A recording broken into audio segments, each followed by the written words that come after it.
এপিসোডের শুরুতে আমরা দেখতে পাই ইউজি সেখান থেকে চলে গিয়েছিল এবং জিয়ান সেখানেই বসেছিল।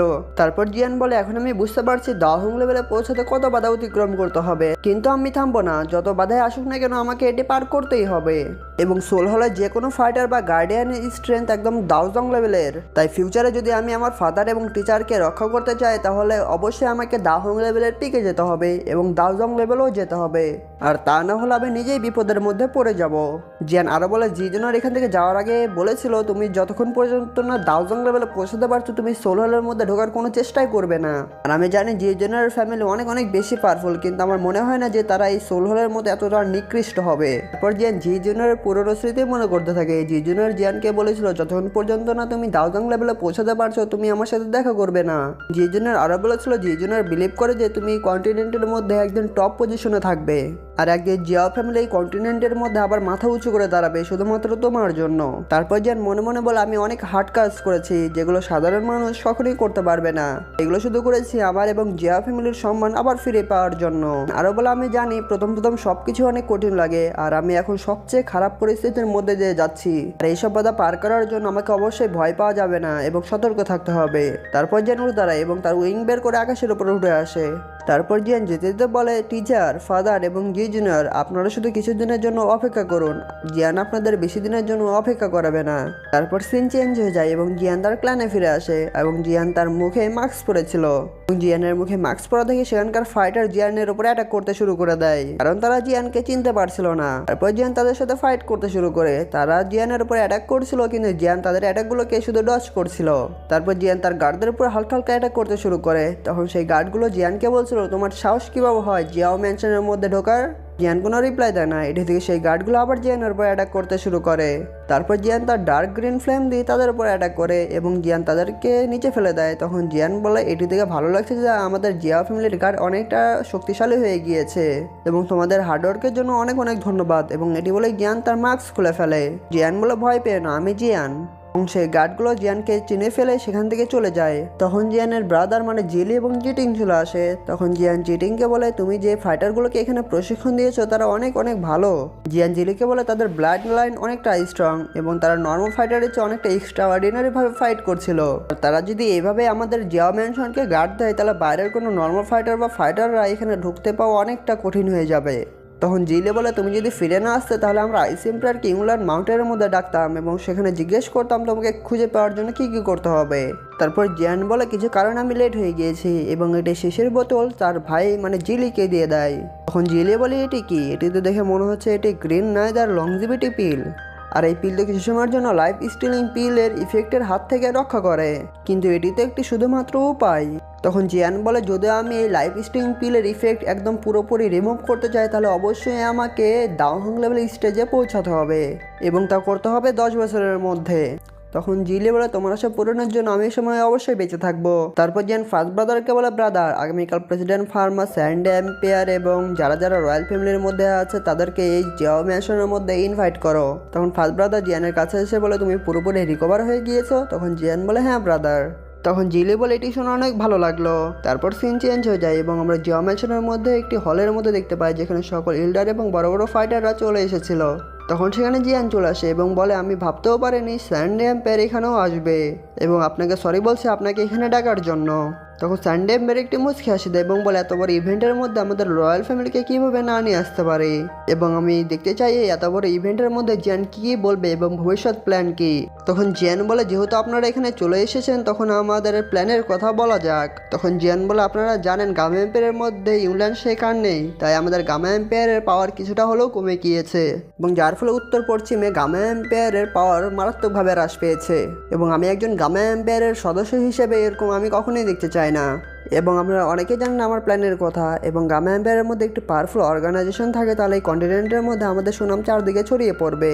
আর এখন যেহেতু ইংল্যান্ড শেখ পুরোপুরি ডিস্ট্রয় হয়ে গেছে তাই আমি জিয়ান বলছি ইংল্যান্ড শেখের চেয়ে অনেক পাওয়ারফুল ক্ল্যান প্রতিষ্ঠিত করব। আর আমি আপনাদের এই কারণে ডেকেছি এবং আমি আশা করছি আপনারা এই অ্যালায়েন্সে অবশ্যই অংশগ্রহণ করবেন। জিয়ানের কথা শুনে তারা একটু চিন্তিত হয়ে যায় এবং আশেপাশে সবাইকে দেখতে শুরু করে। তখন নায়নের গ্র্যান্ডফাদার বলে, জিয়ান আপনি একজন সিঙ্গেল পাওয়ার হয়ে আমাদের ফ্যামিলিকে আপনার মধ্যে নিয়ে আসতে চান। তখন পাশে থাকা একজন পাওয়ারফুল হিটলার বলে, এটি তো মিস্টি ক্লাউড সেক্টর মতোই প্রায় হয়ে গেল। যদি আপনি ফিউচারে ইংল্যান্ড শেখের মতো এই কন্টিনেন্টের মধ্যে ডমিনেট করতে যান তখন আমরা কি করব? তখন জিয়ানের ফার্স্ট ব্রাদার মানে জিটিং সামনে আসে এবং সবাইকে বলে, আমার থার্ড ব্রাদার মানে জিয়ান আপনাদেরকে ইনভাইট করছে আমাদের এখানে একটি অ্যালায়েন্স গঠন করার জন্য, এবং এই অ্যালায়েন্সের মধ্যে যারা যারা থাকবে তারা সকলকে এই কবরকে প্রোটেকশন দেবে। আর আপনাদের এই গামা এম্পায়ারের মধ্যে কিছুটা হলেও প্রেস্টিজ আছে, কিন্তু নর্থ ওয়েস্ট রিজনের মধ্যে কিন্তু তখনই জিটিং থেমে যায়। অন্যদিকে আমরা জিয়াকে দেখতে পাই যে আকাম মানে পিল খেতেই ব্যস্ত ছিল। তারপর জিটিং আরো বলে, জিয়ান যে প্রপোজালটি দিয়েছে এই প্রপোজালের ফলে শুধু জিয়ানই উপকৃত হবে না, যদি অ্যালায়েন্সটা একবার গঠন হয়ে যায় তাহলে আপনাদের এই তিনটি রয়্যাল ফ্যামিলি আগের চেয়ে অনেক বেশি পাওয়ারফুল হয়ে যাবে। এই অ্যালায়েন্স প্রত্যেকটা ফ্যামিলিকে স্কিল প্রোভাইড করবে, তার ফলে আপনারা অনেক পাওয়ারফুল হয়ে যাবেন আগের চেয়ে। আর আপনারা যদি অ্যালায়েন্সে গঠন করেন তাহলে অ্যালায়েন্সের একজন মেম্বার হিসেবে আপনারা অনেক ভালো ভালো ট্রেনিং করতে পারবেন, এবং এই প্র্যাকটিসের ফলে আপনারা ফিউচারে যেটি অ্যাচিভ করতে পারবেন সেটি আপনারা কল্পনাও করতে পারবেন না। তখন আইসি এম্পায়ার বলে, যদি এরকমই হয়ে থাকে তাহলে এরকম সুযোগ আর কখনো মিস করা যাবে না। তখন সেই মোটা হিটলার বলে, আমি জানি না আমি এই অ্যালায়েন্সে জয়েন হবো কিনা, কিন্তু আমি যদি জয়েন হয় তাহলে এখান থেকে আমি কি পাবো? তখন জেন বলে, ও আচ্ছা আপনারা কি পাবেন, আর আপনারা যদি অ্যালায়েন্সে জয়েন হতে পারেন তাহলে আপনারা জয়েন হওয়ার পর একজন মেম্বার হয়ে অভিনয় করতে পারবেন না, আপনারা এখানে নিজেদের স্বার্থের জন্য কোনো কাজ করতে পারবেন না। এটি শুনে সেখানকার সবাই তখন অনেক অবাক হয়ে যায়। তখন জ্ঞান তাদেরকে দেখে এবং বলে, আপনারা নিশ্চিত থাকুন আমাদের এই অ্যালায়েন্স এতটাও এক্সক্লুসিভ পরিবার না। আমি পরে ইলারদের নিয়ে একটি কমিটি গঠন করব, এবং কমিটি গঠন করার পর এই কমিটি যা যা সিদ্ধান্ত গ্রহণ করবে সেগুলোই হবে চিরন্তন সিদ্ধান্ত, এবং আমি এই অ্যালায়েন্সের ফাউন্ডার হিসেবে বলছি আপনাদের সবাইকে সেই কমিটির সদস্য করা হবে। আর আপনারা যদি এই সিদ্ধান্ত না মেনে নেন তাহলে ফিউচারে এটির জন্য অনেক খারাপ পরিস্থিতি আসতে পারে। তখন আইসি এম্পায়ার বলে, আমি এবং মেটাল ফ্যামিলি এই সিদ্ধান্তকে সমর্থন জানাই এবং আমরা এখানে জয়েন করব। তখন নায়নের গ্র্যান্ডফাদার এবং সে মোটা হিটলার বলে, জিয়াও ফ্যামিলি এবং আইসি এম্পায়ার একই গাছের গোড়া থেকে বিলংস করে, মানে তারা সবাই একই, আর এগুলো মনে হয় আমরা কিছু বুঝতে পারি না। তখন সেই মোটা হিটলার বলে, হ্যাঁ ঠিক বলেছো। তারপর আমরা কুইন মেডুসাকে দেখতে পাই যে চা খাচ্ছিল এবং কুইন মেডুসা তাদের কথা বুঝতে পারে। তখন কুইন মেডুসাকে দেখে সেই মোটা হিটলার এবং নায়নের গ্র্যান্ডফাদার তখন ভয় পেয়ে যায়। তখন মোটা হিটলার দাঁড়িয়ে বলে, আমাদের এই সিদ্ধান্তের কোনো প্রবলেম নেই এবং আমি এই সিদ্ধান্তকে মেনে নিয়েছি এবং আমাদের মো ফ্যামিলি অ্যালায়েন্সে অবশ্যই জয়েন করবে। তখন আমার বলতে ইচ্ছে করছিল, দি পাওয়ার অফ কুইন মেডুসা একটি ইশারাই যথেষ্ট। তখন নায়নের গ্র্যান্ডফাদারও উঠে দাঁড়ায় এবং বলে, নায়ন ফ্যামিলি এই অ্যালায়েন্সে জয়েন করার জন্য একদম প্রস্তুত আছে এবং আমরা আশা করছি জিয়ান ফিউচারে আমাদের উপর অবশ্যই কাইন্ডলি থাকবে। তখন জিয়ান বলে, আপনারা যদি অ্যালায়েন্সে জয়েন হতে যান তাহলে আপনারা অবশ্যই আসতে পারেন, আর আপনারা যদি এই অ্যালায়েন্সে যুক্ত হয়ে যান তাহলে মো ফ্যামিলি এবং নায়ন ফ্যামিলির উপর কেউ অ্যাটাক করার সাহসও পাবে না, আর এটি শুধু আপনাদের উপরেই নির্ভর করছে আপনারা সত্যি সত্যি কি আমাদের অ্যালায়েন্সে যুক্ত হতে চান কিনা। তখন তারা দুইজন বলে, থ্যাংক ইউ জিয়ান, থ্যাংক ইউ অনেক অনেক থ্যাঙ্কস। তখন জিয়ান প্রেসিডেন্ট ফার্মার দিকে তাকায় এবং প্রেসিডেন্ট ফার্মাকে বলে, প্রেসিডেন্ট ফার্মা আপনার কি মতামত? তখন প্রেসিডেন্ট ফার্মা বলে, জিয়ান তুমি জানো যে অ্যালকেমিস্ট অ্যাসোসিয়েশন এই তিনটি ফ্যামিলি থেকে আলাদা, এবং অ্যালকেমিস্ট অ্যাসোসিয়েশনের মধ্যে যারা যারা অ্যালকেমিস্ট আছে তাদের উপর কোনো নিষেধাজ্ঞা বা কঠোর কোনো শাস্তিও নেই, সেখানকার সবাই তারা স্বাধীনভাবে চলাফেরা করে এবং অ্যালকেমিস্ট অ্যাসোসিয়েশন তাদের ইচ্ছার বিরুদ্ধে কোনো কিছুই করতে পারবে না। আর এটি নয় যে আমি অ্যালায়েন্সে যুক্ত হতে যাচ্ছি না, আসলে এটি করতে অনেক কষ্ট এবং হার্ড কাজ। তখন জিয়ান বলে, এই অ্যালায়েন্স যদি 10 বছরের মধ্যে 10 জন ফিফথ গ্রেড অ্যালকেমিস্টকে তৈরি করে দিতে পারে তখন আপনি কি বলবেন? জিয়ান আরও বলে, প্রেসিডেন্ট ফার্মা আপনি যদি আমার কথা শোনেন তাহলে আপনিও 6th গ্রেড অ্যালকেমিস্ট হয়ে যাবেন। এটি শুনে প্রেসিডেন্ট ফার্মা অনেক অবাক হয়ে গিয়েছিল। জিয়ান আরও বলে, আমার কন্ট্যাক্টের মধ্যে অনেক অ্যালকেমিস্ট আছে যারা 7 বছরের মধ্যে 6th গ্রেড অ্যালকেমিস্ট হয়ে গিয়েছে, আর আমি শিওর আমি যেগুলো বলছি সেগুলো প্রেসিডেন্ট ফার্মা বোকামি হিসেবে কখনোই নেবে না, তাই না? অন্যদিকে জিয়া সে পিল খেতেই যাচ্ছিল এবং কুইন মেডুসা তার মুখে একটু পিল লেগে গিয়েছিল, সেগুলো রিমুভ করে দেয়। আসলে দুইজনকে অনেক মানিয়েছে কারণ এই দুইজনই অনেক বেশি ঘাড় তারা। তখন প্রেসিডেন্ট ফার্মা মনে মনে বলে, অনেকগুলো অ্যালকেমিস্ট যারা 7 বছরের মধ্যে 6th গ্রেড অ্যালকেমিস্ট হয়ে গিয়েছে, এটি তো সত্যি অনেক অবিশ্বাস্য কথা। আমার মনে হয় জিয়ান সত্যি কথাই বলছে, কারণ জিয়ানের কাছে যে টিচার আছে সেই টিচার এমনি কোনো ফাইটার না। তারপর প্রেসিডেন্ট ফার্মা উঠে দাঁড়ায় এবং বলে, জিয়ান যদি 10 বছরের মধ্যে আমাদের অ্যালকেমিস্ট অ্যাসোসিয়েশনের মধ্যে 10 জন ফিফথ গ্রেড অ্যালকেমিস্টকে তৈরি করে দিতে পারে তাহলে আমি প্রমিস করছি যে আমাদের অ্যালকেমিস্ট অ্যাসোসিয়েশন এই অ্যালায়েন্সের মধ্যে অবশ্যই যুক্ত হবে।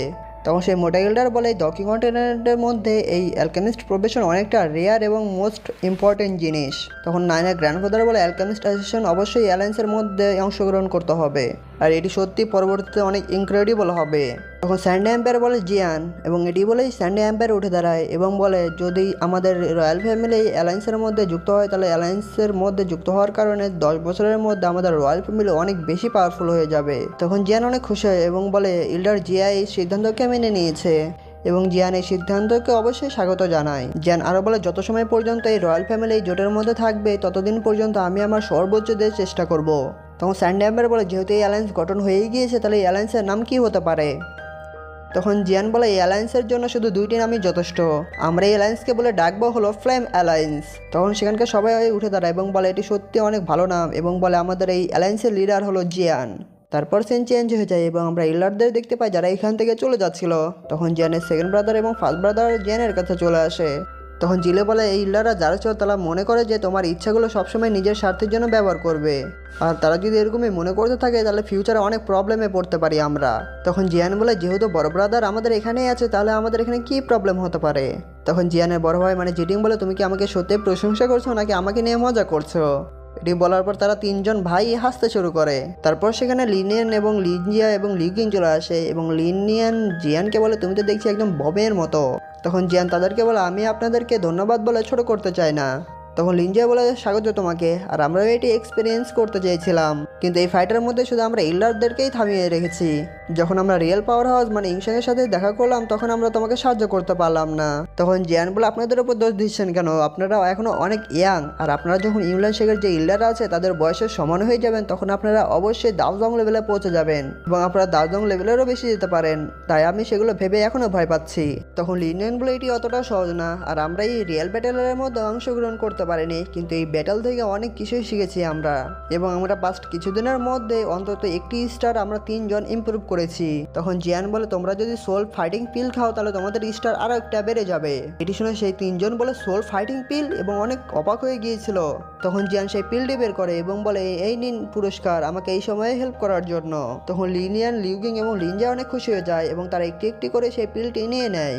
তখন লিনজা বলে থ্যাংক ইউ জিয়ান এবং লিউকিংও বলে থ্যাংক ইউ জিয়ান। জিয়ান আরও বলে 15 দিনের মধ্যে হুঙ্গি পিল তোমাদের 3জনকে একটি একটি করে দেওয়া হবে। এটি শুনে সেই কিউট মাস্টার একটু ঢং করে বলে কি সম্পর্কে কথা বলছেন আমাদের জিয়ান মাস্টার, মানে জিয়ানকে তারা পাম দিচ্ছে যার ফলে তারাও ভালো পিল পেতে পারে। তখন জিয়ান বলে এই সময় পর আমার সেকেন্ড ব্রাদার যখন ব্ল্যাক হোল রিজনের মধ্যে শাউকল্যান্ড চালানোর জন্য যাবে তখন আপনারা অবশ্যই আমার ভাইয়ের খেয়াল রাখবেন। তখন তারা বলে অবশ্যই মাস্টার এবং আমরা আমাদের সর্বোচ্চ দেওয়ার চেষ্টা করব। তারপর লিনজিয়া বলে ব্ল্যাক হোল রিজন থেকে আসা আমাদের এই অনেক মাস হয়ে গিয়েছে তাই আমরা এখানে আর থাকতে পারছি না, তাই আমরা 3জন ভাবছি এখান থেকে চলে যাব এবং তোমার খেয়াল রাখবে, আপনারা আপনাদের খেয়াল রাখবেন এবং ভালো থাকবেন। তখন একে অপরকে গ্রিট করে তারা এখান থেকে চলে যায়। তখন সেখানে আরেক এক মানে জিয়া চলে আসে এবং জিয়ানকে বলে হেই জিয়ান তুমি আমাকে যে পিলগুলো দিয়েছিলে সেগুলো শেষ হয়ে গিয়েছে, তাই তুমি এই পিলগুলো আবার কখন রিফাইন করবে আমার জন্য। তখন জিয়ান বলে আমি তোমার জন্য এই পিল আগে থেকেই প্রিপেয়ার করে রেখেছিলাম। তখন জিয়ান সেই পিলকে জিয়াকে দিয়ে দেয়। সেই পিল পেয়ে জিয়া অনেক খুশি হয়ে যায় এবং খেতে শুরু করে। তারপর জিয়ান কুইন মেডিসের দিকে তাকায় এবং কুইন মেডিসকে বলে থ্যাংক ইউ আপনাকে এত সাহায্য করার জন্য। তখন কুইন মেডিসে বলে তোমার যে পাওয়ার রয়েছে সেই পাওয়ার দিয়েই তুমি সেই ইল্লারদেরকে এই অ্যালায়েন্সেও জোর করে অংশগ্রহণ করাতে পারতে, তাহলে তুমি এটি কেন করলে না। তখন জিয়ান বলে আমি যদি জোর করে তাদেরকে এই ফ্লেম অ্যালায়েন্সের মধ্যে যুক্ত করতে চাইতাম তাহলে এটি কোনো কাজেরই হতো না, আর যদি আমরা কোনো অ্যালায়েন্সের সাথে ফাইট করতে যেতাম তাহলে এই জোর করে ঢোকানোর জন্য তারা তেমন কোনো ফাইটই করতো না, যার ফলে আমাদের অ্যালায়েন্সটা পুরোপুরি ডিস্ট্রয় হয়ে যেত। এটির জন্য কুইন মেডিসা চুপ হয়ে যায় এবং জিয়ার মাথা বোলাতে শুরু করে। তারপর জিয়ান বলে আমাদের অন ইয়ার অ্যাগ্রিমেন্টের জন্য আর 1 মাস অথবা 2 মাস রয়ে গিয়েছে। তখন কুইন মেডিসা বলে তোমার হয়তো মনে নেই আমি যখন একবার সোল রিস্টোরেশন পিল পেয়ে যাব তখন তোমাকে আমি নিজের হাতেই মেরে ফেলবো। এটা শুনে জিয়া অনেক অবাক হয়ে যায় এবং কুইন মেডিসা আরও বলে তুমি কি তখন মনে করছো তুমি কি আমার সাথে তখন কম্পিট করতে পারবে। তখন জিয়ান বলে আমি জানি এবং সেই অন ইয়ার অ্যাগ্রিমেন্ট এখনও রয়ে গিয়েছে, সেই অ্যাগ্রিমেন্ট কমপ্লিট না হওয়া পর্যন্ত আমাকে এটি করতেই হবে। আপনি এই পিলের জন্য হাবস খুঁজেছেন কিন্তু আমাকে এই হাবসের জন্য অনেক কষ্ট করতে হয়েছিল। তখন কুইন মেডিসা বলে যতগুলো হাবস ছিল সেগুলো জিয়া খেয়ে ফেলেছে। তখন জিয়া একটি মুচকি হাসি দেয়, আর তুমি যদি সত্যি সেই হাবসগুলো তাড়াতাড়ি খুঁজে বের করার চেষ্টা করো বা অ্যালেক্সার পিল বানাতে চেষ্টা করো তাহলে আমার হাতে তোমাকে অবশ্যই মরতে হবে, আর তোমাকে এই হাবসগুলো খোঁজার জন্য এত প্রবলেমে পড়তে হবে না, তুমি শুধু আমাকে বলবে কি কি হাবস লাগবে। তখন জিয়া কুইন মেডিসার হাত ধরে বলে আমি তো সব হাবসগুলো খাইনি। তখন কুইন মেডিসা তাকে চোখ দেখাতে শুরু করে, মানে জিয়ার কাছে সবগুলো হাবস ছিল। তখন এর মানে আমরা বুঝতে পারছি যে কুইন মেডিসা মিথ্যা কথা বলছে যাতে জিয়ান এই পিলটি বানাতে অনেক দেরি করে ফেলে, আর যার ফলে কুইন মেডিসা তার সাথেই যেন থাকতে পারে। কুইন মেডিসা তখন আরও বলে তুমি ভেবো না যে আমি আমার মাইন্ড পরিবর্তন করে ফেলেছি, আমি শুধু চাচ্ছি তুমি একটু বেশি দিন বেঁচে থাকো আর কি। তখন জিয়ান বলে আচ্ছা ঠিক আছে। তখন অন্যদিকে জিয়ানের দুই ভাই তখন মুচকি মুচকি করে হাসতে থাকে। তারপর হঠাৎ করে জিয়ার বডি থেকে ওরা বের হতে শুরু করে। তখন জিয়া বলে আমার মনে হচ্ছে আমার ব্রেক থ্রু হতে যাচ্ছে। তখন জিয়ানে বলে হ্যাঁ আমারও মনে হচ্ছে তোমার ব্রেক থ্রু হতে পারে। আর যদি সত্যি ব্রেক থ্রু হয় তাহলে অবশ্যই একটি ভালো প্লেস দেখে তোমাকে সেখানে নিয়ে যেতে হবে এবং সেখানে তোমাকে ব্রেক থ্রু করাতে হবে। আর আমারও ব্রেক থ্রু করতে হবে, তাই আমাদের উচিত আমাদের একটি ভালো প্লেস দেখা যেখানে আমরা ব্রেক থ্রু করতে পারবো। আর তোমার যেহেতু ব্রেক থ্রু হতেই যাচ্ছে তাহলে চলো আমরা দুইজন মিলে ব্রেক থ্রু করি। তখন জিয়ান তার দুই ভাইকে বলে ব্রাদার আমি এখান থেকে চলে যাচ্ছি এবং আমাকে অনেক প্রিপারেশন করতে হবে। তখন জিয়ানের বড় ভাই বলে অবশ্যই তোমার পাওয়ার অনেক ইনক্রিজ করতে হবে, আর এটি সবচেয়ে পাওয়ারফুল এবং ইম্পর্টেন্ট জিনিস। আর তুমি গামা এম্পায়ারের অ্যালায়েন্স সম্পর্কে ভেবো না, তুমি শুধু এটি আমার উপর ছেড়ে দাও, আমি সব কিছু দেখবো। তারপর জিয়ানরা সেখান থেকে চলে যেতে শুরু করে। তখন কুইন মেডুসা জিয়ানকে জিজ্ঞেস করে জিয়ার ব্রেক থ্রু করার জন্য তুমি তাকে কোথায় নিয়ে যাচ্ছ। তখন জিয়ান বলে এই কাজ করার জন্য অনেক এনার্জি লাগবে। তখন কুইন মেডুসা বলে জিয়ার জন্য মাউন্টেন অফ ওয়ারক্রাফট অনেকটা অ্যাডভান্স লেভেলে থাকবে, তাই আমাদের সেখানে যেতে হবে এবং সেই মাউন্টেনটি হলো ম্যাজিক্যাল বিস্টের জন্য অনেকটা সুইটেবল জায়গা। আর জিয়া যদি তোমার সাথে সেখানে যায় তাহলে জিয়া ভয় পেতে পারে, তাই আমি তোমার সাথে যেতে চাই। তখন জিয়ান বলে আমার মনে হয় না জিয়া ভয় পাবে, আর আমরা সেখানে ব্রেক থ্রু করার জন্য যাচ্ছি, কোনো মজা করতে যাচ্ছি না। তখন কুইন মেডুসা বলে তুমি কি বললে। তখনই জিয়ান থেমে যায়। তখন জিয়ান বলে আমি কিছু বলিনি, চলুন আমরা একসাথেই যাই। তারপর জিয়া এবং কুইন মেডুসা সেই মাউন্টেনের দিকে যাচ্ছিল। তখন সামনে একটি সিটি পড়ে।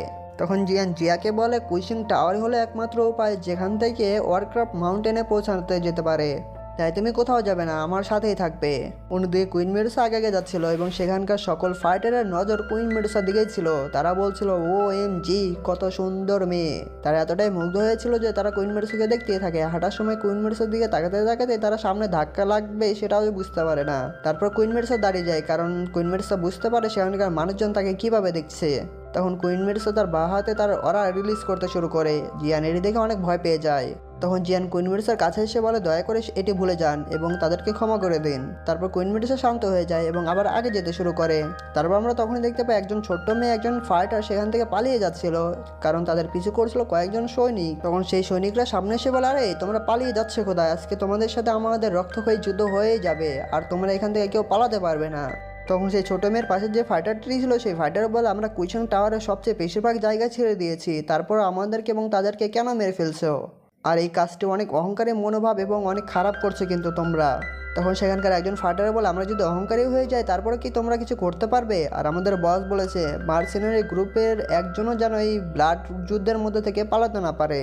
কিন্তু মিস লিঙ্গার এর চেয়ে একটু ব্যতিক্রম আছে। আমাদের বস মিস লিঙ্গারকে আজকে রাতের জন্য ডেকেছেন। আর এটি শুনে সেখানকার সবাই তখন হাসতে থাকে।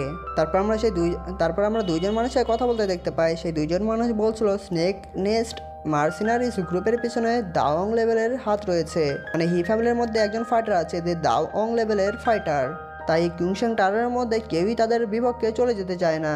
তাই দুইজন তো এখন শেষ, এই দুজনকে আর কেউ বাঁচাতে পারবে না। তখন জিয়ান সেই মেয়েটিকে দেখে বুঝতে পারে অতীতেও তো জিয়ানের সাথে মেয়েটির দেখা হয়েছিল। তখন একজন ফাইটার বলে মিস লিঙ্গার আপনি আমার সাথে আসুন, আমাদের বস আপনার জন্য ওয়েট করছে, কারণ আপনার সাথে কিছু কাজ আছে তার, এবং এই কাজের মধ্যে দিয়ে আমিও হয়তো এনজয় করতে পারবো কিছুটা বেনিফিট, চলে আসুন আমার সাথে। তারপর সেই ফাইটারটি মিস লিঙ্গারকে ধরতে যাবে, কিন্তু তখনই জিয়ান অনেক স্পিডে সেই ফাইটারের উপর অ্যাটাক করে দেয় এবং এমন একটি কিক মারে সেই ফাইটারটি অনেক দূরে গিয়ে পড়ে যায়। তখন সেখানকার একজন ফাইটার বলে তুমি কে, আর তোমার সাহস কীভাবে হলো স্নেক রেস্ট মার্কেটের গ্রুপের ব্যাপারে মাথা ঘামাতে। তখন যাকে অ্যাটাক করেছিল সেই ফাইটারটি উঠে দাঁড়ায় এবং বলে তোমার সাহস কীভাবে হলো আমাদের স্নেক রেস্ট মার্কেটের গ্রুপের মধ্যে আসতে, আর তুমি কি জানো না আমাদের গ্রুপের লিডার হলো হি ফ্যামিলির একজন জামাই। মিস লিঙ্গারের পাশে থাকা সেই ফাইটারটি জিয়ানকে বলে থ্যাংক ইউ আপনাকে আমাদের জীবন বাঁচানোর জন্য, কিন্তু আপনার সবচেয়ে ভালো হবে আপনি এখান থেকে তাড়াতাড়ি চলে যান, নাহলে আপনি বিপদে পড়তে পারেন। যদি তাদের ফ্যামিলির কোনো পাওয়ারফুল ফাইটার এখানে চলে আসে তাহলে আপনি এখান থেকে আর বের হতে পারবেন না। তখন জিয়ান বলে আপনি টেনশন করবেন না আঙ্কেল কাকাং, আমি আপনাদের প্রোটেকশন দিব, আর এই গামা এম্পায়ারের মধ্যে এমন কেউ নেই যে আপনার গায়ে টাচ করার সাহস পাবে। তখন সেই ফাইটারটি বলে বড় বড় কথা এবং তাদের সবাইকে বলে যাও তাদের উপরে অ্যাটাক করো। তখন সেই ফাইটাররা জিয়ানের দিকে আগাতে শুরু করে। তখন জিয়ান বলে তোমরা যদি সত্যি আমার সাথে ফাইট করতে চাও তাহলে তোমাদেরকে মরতে হবে। তারপর সেই ফাইটারগুলো জিয়ানের উপরে অ্যাটাক করে দেয়। তখন জিয়ান তার হার্ড ফায়ার ফ্লেম দিয়ে তাদেরকে সেখানে রিমুভ করে দেয়। এটিতে সেখানকার মানুষ সকল ফাইটার এবং সকল নর্মাল ফাইটার সবাই তখন ভয় পেয়ে যায়। তখন সেই ফাইটারটা বলে তুমি এখানে কি করলে। তখন জিয়ান তার ডার্ক গ্রিন ফ্লেম দিয়ে সেই ফাইটারকে আকাশের উপর তুলে ধরে। তখন সেই ফাইটারটি বলে প্লিজ আমাকে মেরো না, আমাকে ছেড়ে দাও। তখন জিয়ান সেই ফাইটারকে বলে যদি তুমি আবার এরকম কাজ করার সাহস পাও তাহলে তারাই তোমাকে একদম শেষ করে দেবে। এটি বলে জিয়ান সেই ফাইটারকে একদম অলের সাথে ঠাস করে চিপকে করে মেরে দেয়। তারপর জিয়ান একটু আইকনিক স্টাইলে একটি কাঠি তার মুখের মধ্যে নিয়ে নেয় তখন জিয়ান লিঙ্গারকে বলে তোমার কি মনে নেই আমি কে? তখন মিস লিঙ্গার বলে আপনি জিয়ান, আপনি তো জিয়ান ব্রাদার, আপনি জিয়ান ব্রাদার না? আর এডি বলে এখানে এপিসোডটি শেষ হয়ে যায়।